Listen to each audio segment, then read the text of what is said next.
Isang nakakagulat na balita ang viral ngayon sa social media kung saan ibinahagi ng kapatid ni Jelly na fiancé ni Jam Ignacio ang ginawang pangbubugbog sa kanya ni Jam.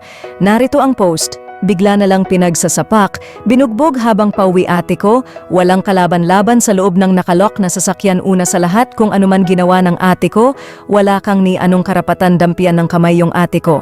Ang kapal naman ng mukha mo, Jam Ignacio, ni hindi makahingi ng tulong ate ko dahil kunuha mo yung cellphone. Buti na lang hindi nabasa yung RFID sa toll at nakasigaw yung ate ko pagbaba ng bintana at nakahingi ng tulong sa teller sa toll gate. Ngayon tinakbuhan mo yung mga pulis. Wala kang awa. Demonyo, mapapatay mo na ate ko. Update po kay ate, magpapamedical na kami ngayon and magre-report na sa pulis.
Kasunod nito, naglabas naman ng sama ng loob si Jelly kay Jam Ignacio kung saan galit na galit ito sa ginawang pangbubugbog sa kanya.